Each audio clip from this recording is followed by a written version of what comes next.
사랑하는 주님, 주님은 우리의 주시오 왕이십니다. 주님은 우리에게 찬양받기에 합당하신 분이십니다. 주님, 우리가 주님을 사랑합니다. 주님을 한없이 사랑합니다. 사랑하는 주님, 지금 이곳에 성령 하나님으로 임하시며 한 분 한 분에게 주님의 자신을 나타내시기를 원합니다. 성령 하나님, 우리 주님의 거룩한 보혈로 다시 한번 이곳을 덮으시며 정결케 하시옵소서. 주님의 십자가가 주님과 우리를 하나로 묶게 하시고, 주님 우리 안에, 우리 주님 안에서 우리 아버지 하나님을 경배하기를 원합니다. 성령 하나님, 이 시간 말씀하시는 하나님으로 한 분 한 분에게 말씀하시옵소서. 모든 무거운 것들을 풀어주시고 마음의 아픔과 상처를 싸매주시며 회복시켜 주시옵소서. 병든 육신을 지금 치유하시옵소서. 예수 이름 권세가 지금 이곳에 나타나게 하시옵소서. 성령 하나님, 지금 당신 앞에 올려드리는 이 성가가 하나님의 한없는 임재하심으로 우리 가운데 나타나게 하여 주시옵소서. 주님을 사모하며 기대합니다. 예수 그리스도 이름으로 기도했습니다. 아멘. 오늘의 말씀입니다. 출애굽기 19장 1절에서 6절입니다. 이스라엘 자손이 애굽 땅을 떠난 지 3개월이 되던 날 그들이 시내 광야에 이르니라. 그들이 르비딤을 떠나 시내 광야에 이르러 그 광야에 장막을 치되 이스라엘이 거기 산 앞에 장막을 치니라. 모세가 하나님 앞에 올라가니 여호와께서 산에서 그를 불러 말씀하시되 너는 이같이 야곱의 집에 말하고 이스라엘 자손들에게 말하라. 내가 애굽 사람에게 어떻게 행하였음과 내가 어떻게 독수리 날개로 너희를 업어 내게로 인도하였음을 너희가 보았느니라. 세계가 다 내게 속하였나니 너희가 내 말을 잘 듣고 내 언약을 지키면 너희는 모든 민족 중에서 내 소유가 되겠고 너희가 내게 대하여 제사장 나라가 되며 거룩한 백성이 되리라. 너는 이 말을 이스라엘 자손에게 전할지니라. 아멘. 아멘. 어제 날씨가 참 고약했죠. 어제 말씀 준비하는데 이러면 정말 심장마비 걸려서 죽겠다 하는 생각이 들더라고요. 근데 여러분들 다 살아서 오셨네요. 옆 사람, 당신이 살아서 오니까 반갑습니다. 지금 살아있는 것이 기적이네요. 당신은 기적을 몰고 다니는 사람입니다. 네, 이렇게 하면 좀 즐거워지는 것 같아요. 네. 지난주에 어떤 분이 하나님이 자기를 외면하고 뭔가 그냥 밀어내시는 것 같다고 무척 슬퍼했어요. 그런데 그분의 말을 제가 쭉 듣고 있는데 오히려 하나님이 오해받으시는, 그걸 너무 몹시 슬퍼하신다는 느낌이 밀려오더라고요. 우리가 하나님께 속한 하나님의 소유가 되었다는 것이 얼마나 큰 축복이고 특권인지 알 수 없습니다. 이것을 알고 누리며 살게 될 때 정말 복되고 영광스러운 삶을 살 수 있습니다. 그래서 오늘은 여러분 한 분 한 분을 하나님께서 부르신 목적이 무엇인가, 또 하나님의 그 부르심의 그 놀라운 영광의 세계, 그 속으로 우리가 들어가 볼 수 있게 되기를 바랍니다. 성령 하나님, 아주 강력한 감동으로 여러분들에게 말씀하시기를 원합니다. 이스라엘 자손들이 애굽을 떠난 지 3개월째 되던 때였어요. 그들이 시내산 광야에 이르렀을 때 하나님이 모세를 부르시고 이스라엘 민족을 향하는 아주 특별한 애정을 말씀하셨습니다. 5절을 같이 한번 읽어볼까요? 시작. 세계가 다 내게 속하였나니 너희는 내 말을 잘 듣고 내 언약을 지키면 너희는 모든 민족 중에서 내 소유가 되겠고. 하나님이 여러분들의 아버지 아닙니까? 진짜 맞습니까? 그런데 그 우리 하나님께 온 세계가 다 속해 있다가니 얼마나 감격적인 일입니까? 모든 나라 구석구석, 이번에 우리 터키 여행 갔다 왔죠? 터키 구석구석 다 누구에게 속해 있다고요? 하나님께 속해 있다는 것입니다. 제가 이 부분 메시지를 준비하다가 더 진척이 안 돼가지고 아주 힘들었어요. 경주시를 돌아다니다 보면은 참 계시의 문구가 담긴 깃발이 꽂혀 있어요. 뭐냐면 신국의 땅 신라. 그러니까 이 땅이 누구의 땅이라고요? 하나님의 땅이라는 거예요. 이 도시가 우리의 아버지에게 속해 있는 아버지의 땅인 줄 믿습니다. 근데 너무 놀라운 것은 하나님이 많은 민족 중에서 별로 잘생기지 못하고 별로 능력 없고 그 보잘것없는 매부리 코를 가진 이스라엘 민족들을 뽑아서 자기 소유 삼으셨다는 것입니다. 하나님의 소유란 하나님이 속으로 무슨 생각을 하고 계시냐면은 너는 내 것이다. 너는 누구의 것이다고요? 하나님의 것이다. 이게요, 내 것은 아주 하찮은 것이라도 중요하거든요. 그래서 그냥 남의 자식은 뭐 그 자식 그냥 뭐 죽어간다고 해도 별로 그래? 근데 내 자식은 누가 건들기만 해도 어때요? 그냥 막 격분하는 거예요. 남의 아내는 무슨 짓을 당해도 뭐 그랬나? 내 아내는 누가 길거리 가다가 쳐다만 봐도 막 그때부터 막 경계와 전투 태세로 들어가는 거예요. 우리 사모님 참 대단해요. 결혼한 지가 지금 38년이 넘었는데 그때 가져온 그 이불이 자기 것이라고 아직도 안 버리는 거예요. 그걸 쪼개더니 이제 3개로 만들어놨어요. 그러니까 이게 참 자기 것이란 놀랍다 하는 생각이 들어요. 하나님께서 우리를 자기 소유 삼으셨다는 것입니다. 여기에는 너무나 특별한 의미가 있는 것입니다. 하나님은 자기 소유 삼으신 자녀들을 지극히 존귀하고 영광스러운 자들로 세워놓기를 원하시는 것입니다. 먼저 하나님은 우리를 하늘의 왕자로 키우시기를 원하십니다. 4절을 같이 한번 읽어보겠습니다. 시작. 내가 애굽 사람에게 어떻게 행하였음과 내가 어떻게 독수리 날개로 너희를 업어 내게로 인도하였음을 너희가 보았느니라. 하나님이 여러분들을 어떤 사람으로 키우시기를 원하신다고요? 어떤 사람이요? 어떤 사람이에요? 왜 그렇게 자신감이 없어요?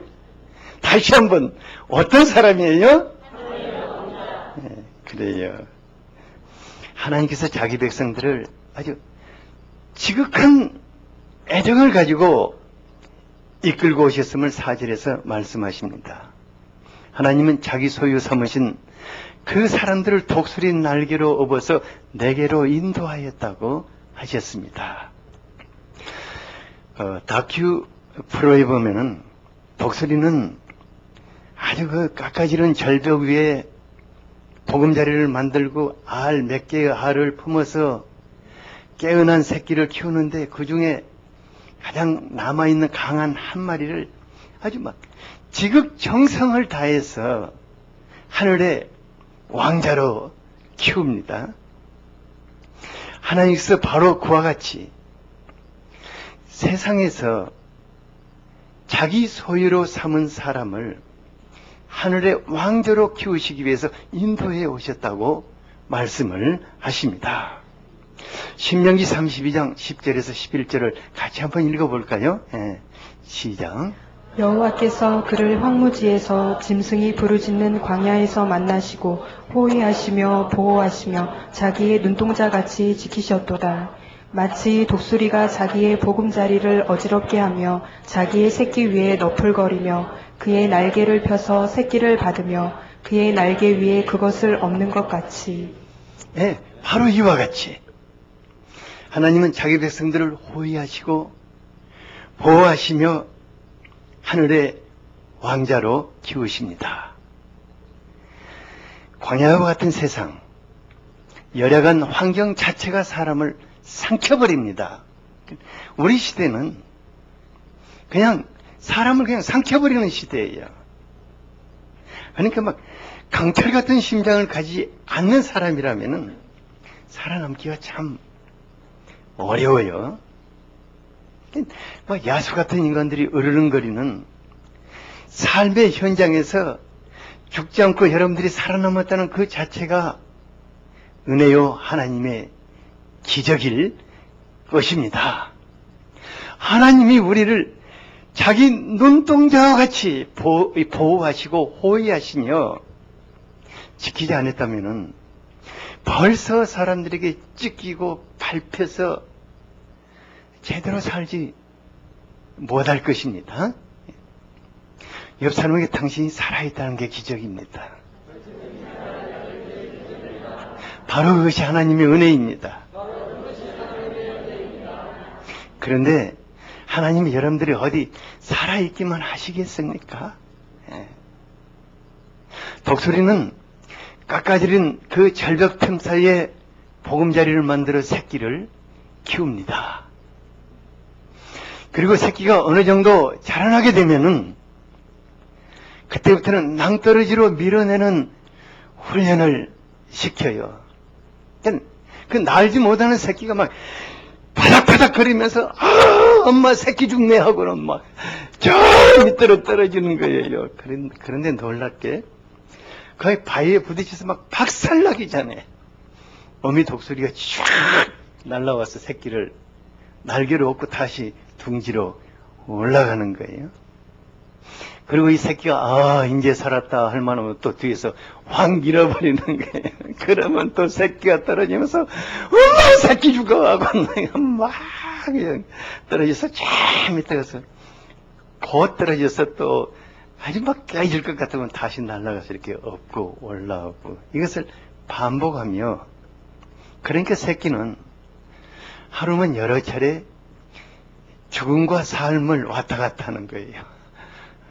죽었다가 살았다 이렇게 하면서 점점 두려움을 모르는 그냥 천하무적의 하늘의 왕자가 되어가는 것입니다. 어떤 분이 목사님 빨리 천국 가고 싶다고 그래요. 그래서 저 양반 정말 젊은데 왜 저렇게 천국 소망이 저렇게 간절한가 하고 굉장히 감동을 받았는데, 알고 보니까 그게 아니더라고요. 세상에서 살기 힘드니까 죽고 싶다고 그러는 것 같아요. 때로는 우리가 막 낭떠러지 짠 밑으로 막 밀려서 그냥 떨어지는 것 같은 그런 막 아찔한 경우가 한두 번이 아닙니다. 그때는 하나님 뭐 하시나? 하나님 왜 내 뒤에서 밀어버리시는가? 함께 하신다더니, 하나님 맨날 함께 하신다고 그러잖아요. 함께 하신 하나님 오늘 밀어버리냐? 야속하기도 하고. 언제까지나 이렇게 아슬아슬한 삶을 살아야 하는지 두렵기도 합니다.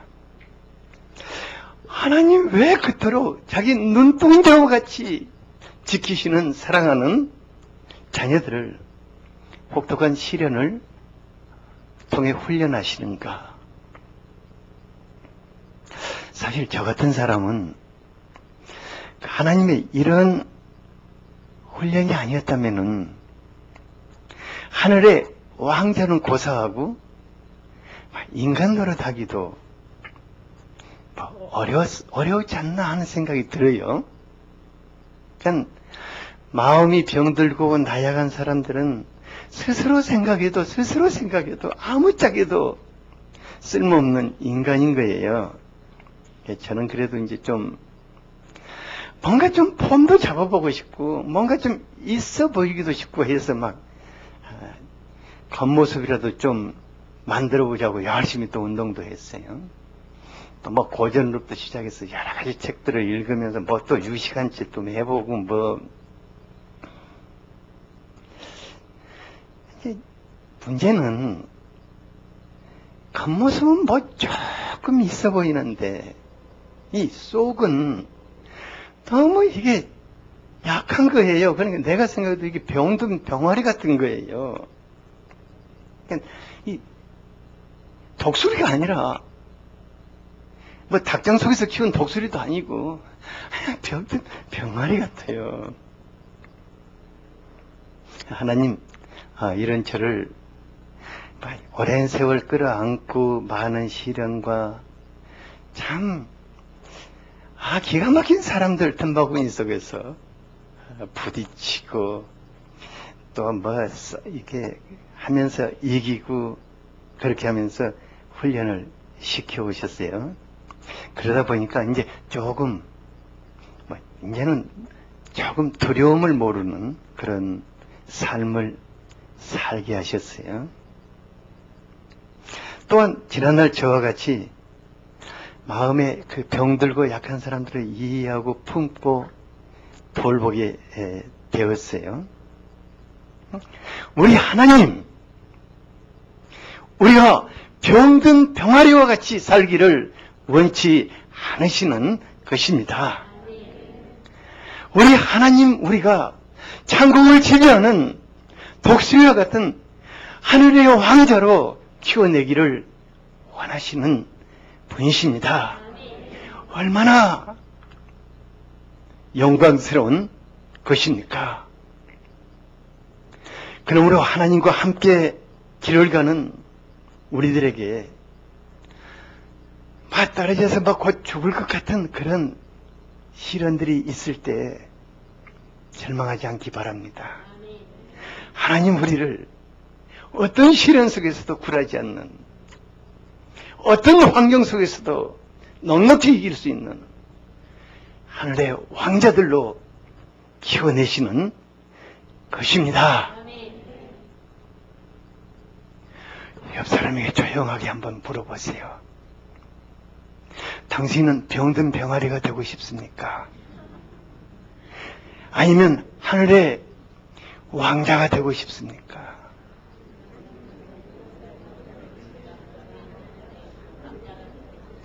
뭐가 되고 싶다고 그래요? 닭장 속의 병아리? 닭장 속의 독수리? 어쩌면 우리가 지금 병든 병아리같이 약할 수도 있습니다. 그러나 중요한 것은 우리가 하나님의 소유라는 것입니다. 하나님의 소유된 우리를 하나님은 하늘의 왕자들로 키워나가시는 것입니다. 옆 사람에게 다시 한번 하나님은 당신을 하늘의 왕자로 키우십니다.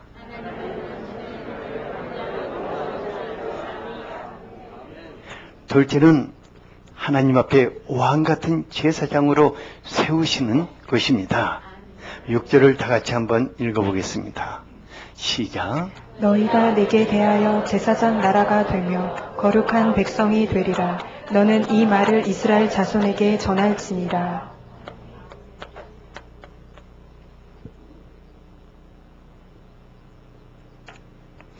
바로 이 구절에 애굽에서 노예살이를 하던 이스라엘 백성들을 불러내신 하나님의 원대한 비전이 담겨져 있습니다.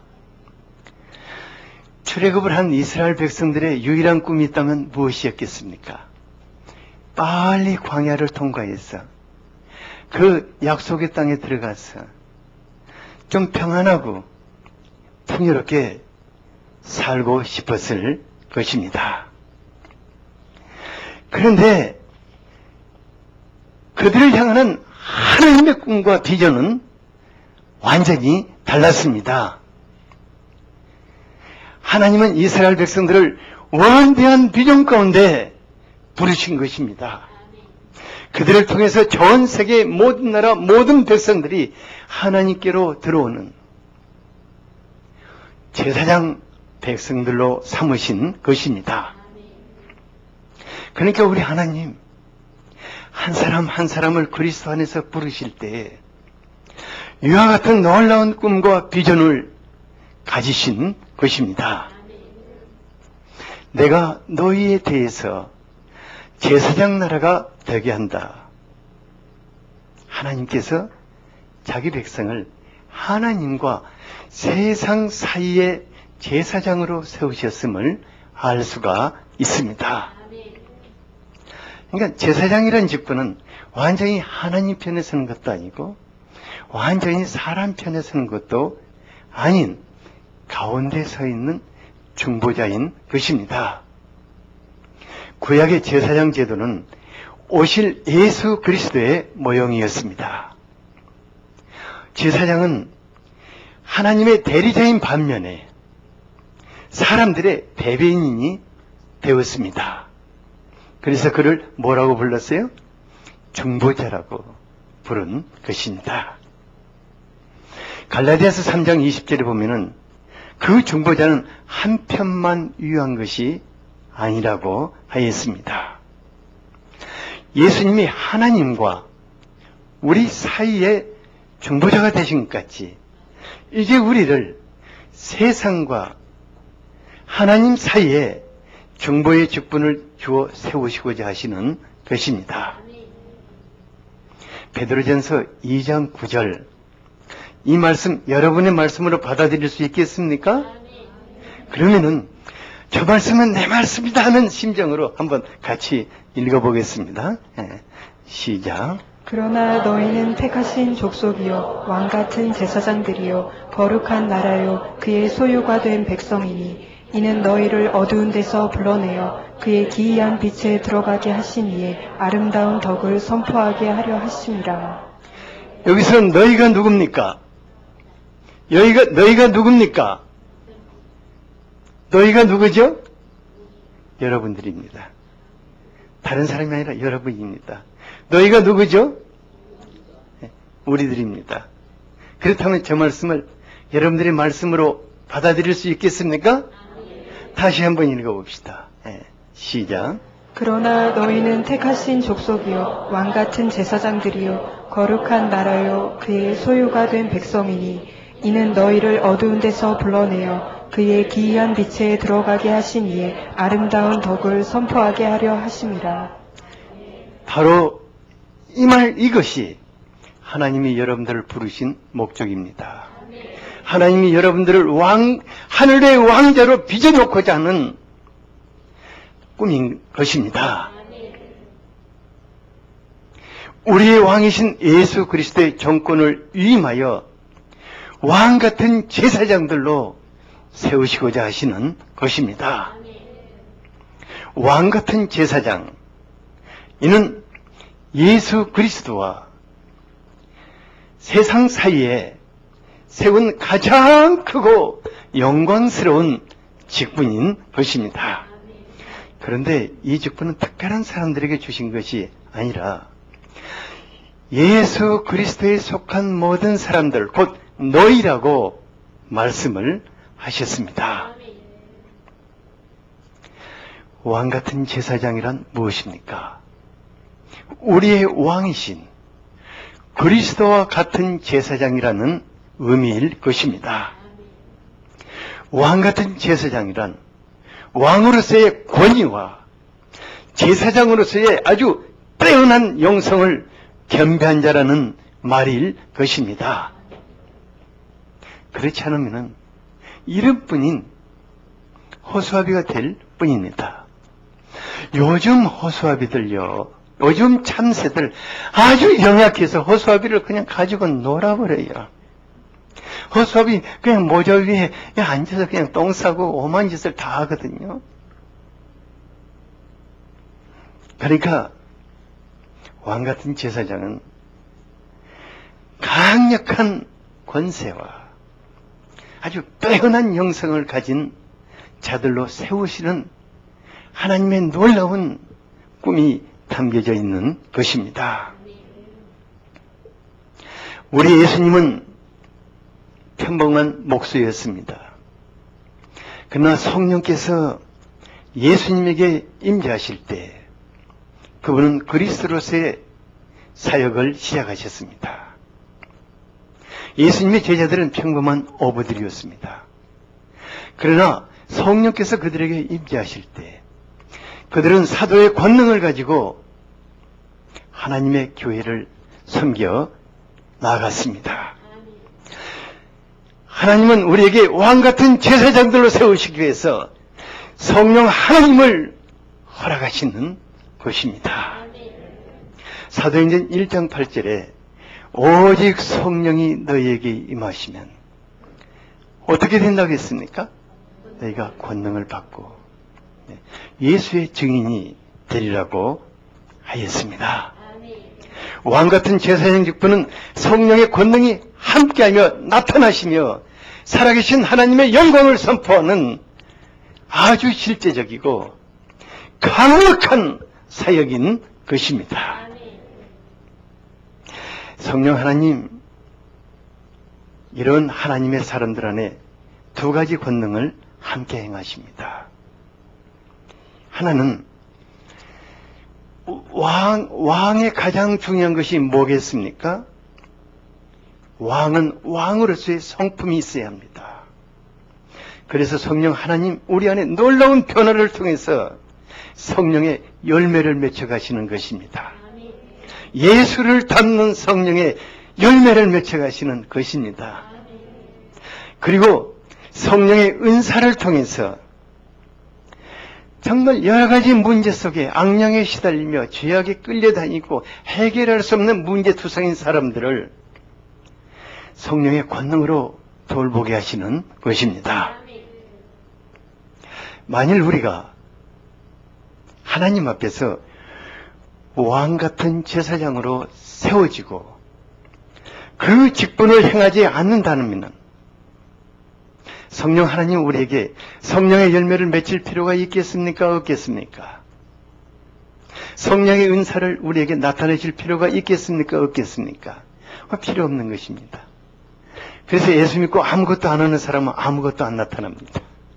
아무것도 안 하는 사람은 뭐 한다고요? 아무것도 안 나타나는 것입니다.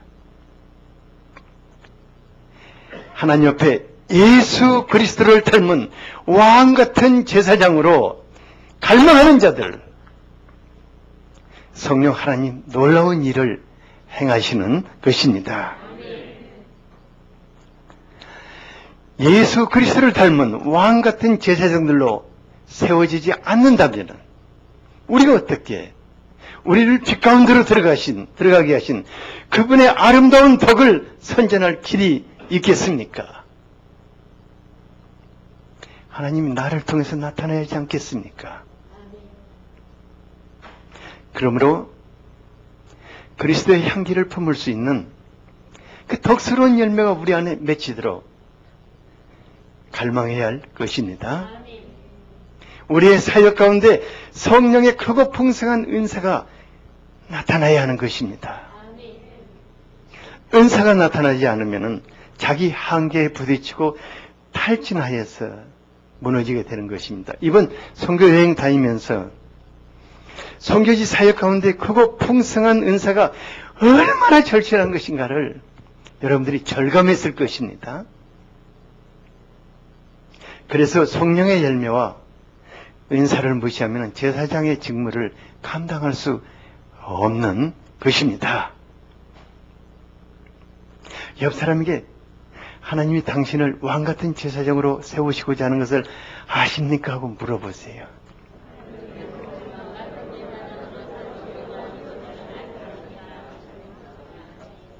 혹시 여러분들 중에서 하나님이 여러분들을 왕같은 제사장으로 세우셨다는 것을 믿는 분들은 아멘으로 한번 화답해 보세요. 아멘. 진짜 믿습니까? 아멘.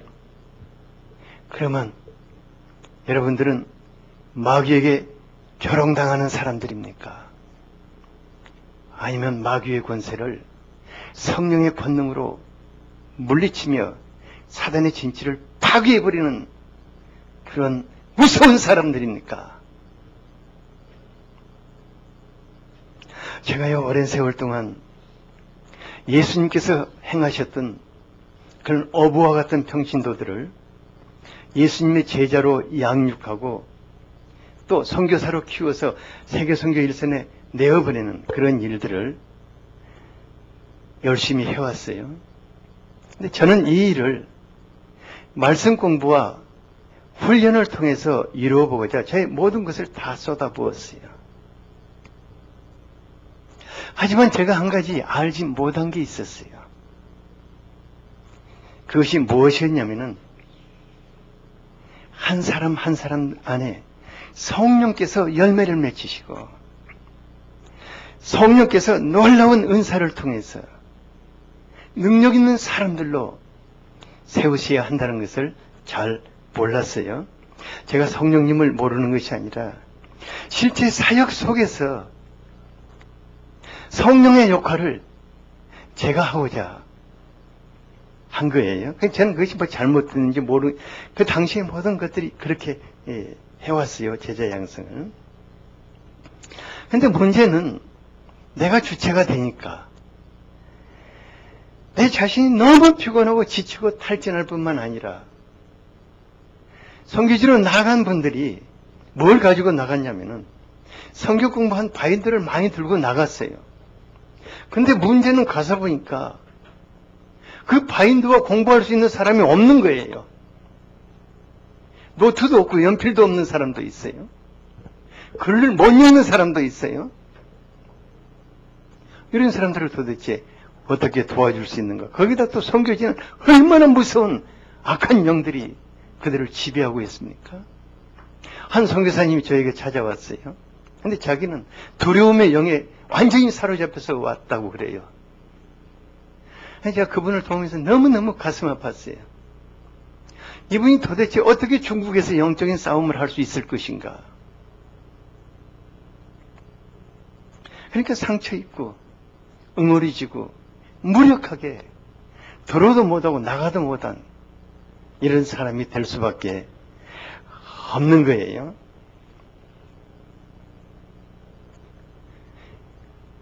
정말 성령 하나님께서 왕 같은 제사장들의 사역에 주체가 되어주기 시작하시니까 지식적인 성경 공부가 아니라 말씀하시는 하나님과 마주치게 되는 것을 보게 되었습니다. 성령 하나님이 직접 말씀하시는 하나님으로 그들 안에 부딪혀 들어가시는 거예요. 병든 마음을 치료하시는 거예요. 변화의 역사를 일으키시는 거예요. 힘쓰고 애써서 해결할 수 없었던 그 악령의 시달림들, 죄악의 사슬들, 그 하나님의 놀라운 권능이 끊어버리고 밀어내버리고 예수의 사람들로 변화시키시는 것을 보게 되었습니다. 그리스도를 대신하는 왕같은 제사장 직분을 사모한다면 성령의 열매를 갈망해야겠습니다. 성령의 은사가 더 깊게 크고 깊게 풀어지도록 갈망해야 할 것입니다. 은사 전이 세미나 8월 15일부터 있는데 여러분들 갈망하시기 바랍니다. 내가 진정 왕 같은 제사장으로서의 권위를 가진 능력을 가진 사역자들로 살 수 있도록 갈망하시기 바랍니다. 더 깊고 더 크고 더 풍성한 은사들이 되게 나타나시도록 갈망하시기 바랍니다. 여러분들 부지런히 방언기도 하는 것 볼 때 제가 참 감사해요. 근데 그 방언기도의 가장 소중한 것은 자기 자신의 변화입니다. 자기 안에 있는 죄의 사슬을 끊어버릴 수 있기를 바랍니다. 자기 안에 놀라운 변화의 역사가 일어나도록 기도하시기 바랍니다. 자기 안에 있는 어둠의 영들을 밀어내버리십시오. 끈질긴 죄악의 사슬을 끊어버리시기를 바랍니다. 성령의 은사가 이 아름다운 일들을 나와 다른 사람들 안에 이루시면서 덕을 세우시는 것입니다. 하나님, 이런 놀라운 일을 행하시면서 이제 7절 이후에 쭉 보면 두 가지를 하라고 말씀하십니다. 하나는 스스로를 정결하여 하나님 옆에 애비하도록 하십니다. 그리고 하나님을 경외심 있게 바라보며 그 앞에 서도록 도와주시는 것입니다. 우리 에베소서 5장 15절에서 에베소서 5장 16절에서 18절까지 같이 한번 읽어보겠습니다. 시작. 세월을 아끼라 때가 악하니라. 그러므로 어리석은 자가 되지 말고 오직 주의 뜻이 무엇인가 이해하라. 술 취하지 말라. 이는 방탕한 것이니 오직 성령으로 충만함을 받으라. 성령님과 더불어 산다는 것은 그 거룩한 삶은 세상에서 자신을 고립시키는 분리주의자가 된다는 것이 아닙니다. 하나님의 마음으로 세상을 포용하고 섬기는 삶일 것입니다. 그렇지만 세상 욕심에 취해서 살 때 성령님이 그들 안에 역사하실 수 없으십니다. 성령 충만함을 입어야겠습니다. 성령의 감동 속에서 하나님께 소망을 두고 하나님이 우리의 부르신 그 부르심의 소망을 따라 살 수 있게 되기를 바랍니다.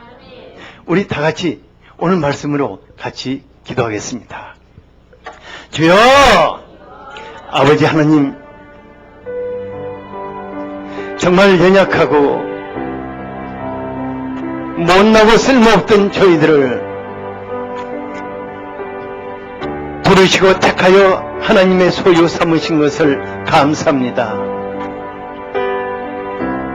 하늘의 왕자들로 키우시기 위해서 시련의 터널을 함께 가시며 빚어가시는 하나님 감사합니다. 불같은 영광의 시련 속에서 우리를 천국 같은 하나님의 사람들로 키우시니 감사합니다. 죽음의 터널 속에서 우리를 죽음을 이기는 하나님의 사람들로 키우시니 감사합니다. 또한 우리를 왕같은 제사장들로 세우시며 우리 안에 놀라운 성령의 열매를 주시고 성령의 은사가 풀어지며 성령의 권능으로 많은 사람들을 돌보는 아름다운 역사를 이루어 가시니 감사합니다. 오직 성령으로 충만하시옵소서. 오직 우리 안에 성령으로 충만하시옵소서. 성령으로 사는 성령의 사람들이 되게 하여 주시옵소서. 예수 그리스도 이름으로 기도하였습니다. 아멘.